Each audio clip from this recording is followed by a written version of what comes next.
you bring it together. You bring the duality game together in this book, really. Yeah, well, thank you. And that was my hope. Yeah. You do.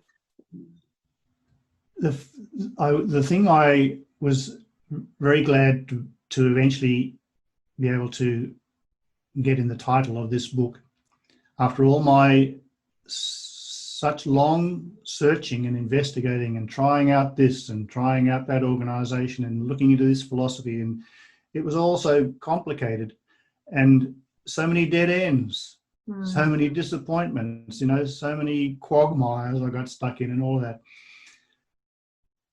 But what I eventually found was it's simple. It's simple. What makes it complicated? What makes life complicated? The mind. But you are not your mind. No. The truth and beauty of life is simple. Yeah. And simple to realize. This is not another concept. Oh, now I have the concept that life's simple. Right? But No, if you could drink in simple as a song, if you could drink in simple as an experience, as an awareness, then you're on. I'll go with your last word, awareness, because you know there are. I agree to some extent with what you said about song, and I had in my book that no longer exists about educating a child, deep intelligence.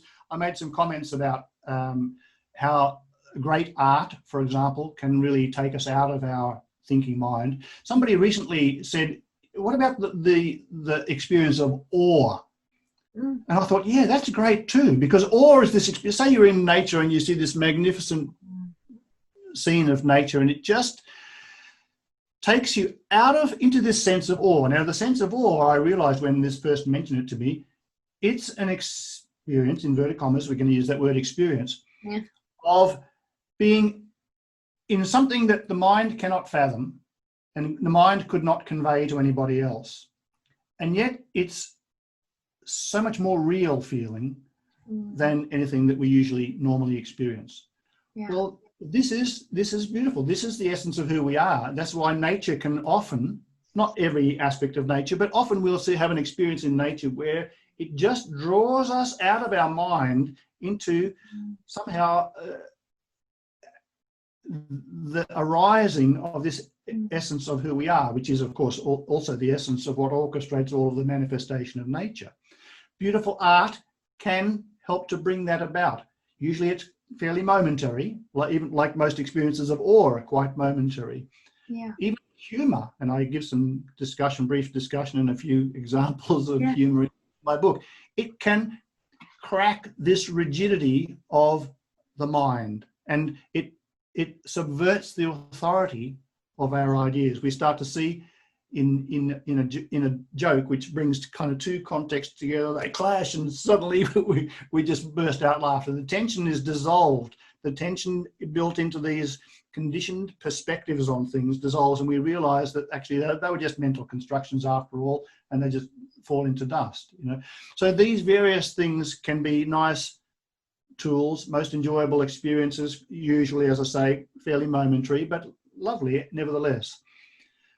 And what I've tried to do in my book, Spiritual Awakening Made Simple, is give some tools that can make the realization of that level of your awareness or presence something that you can tap into very quickly.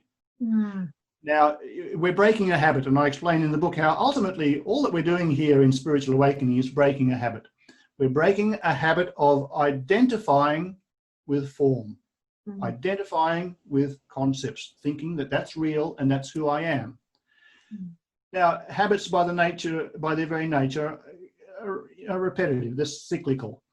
So when we question a pattern and we enjoy the peace that results and the presence that results from questioning a thought, for example, or seeing through an emotion and what triggered it, and it just dissolves, and then we're lovely, present, peaceful, contented. That pattern of perception and thinking most likely is going to get tested again, and it'll pop up again. And then each time we question it, see through it, and it dissolves, it weakens and weakens and weakens. And in this way, we increasingly experience our life from, as I said earlier, from this different dimension of beingness than what we've been used to. But with these little tools that I offer the reader, it only takes actually seconds to step out of what you're experiencing, what you're thinking about, troubled by, what emotion you're caught up in.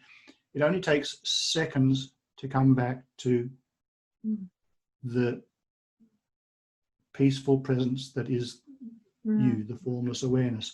So I want to just throw that in there here as we're probably coming close to the end, that it doesn't have to just be once every 3 years I'm out in nature camping, for example, and I have this beautiful experience of the awesomeness of nature and it reminds me of it. It doesn't have to be so seldom.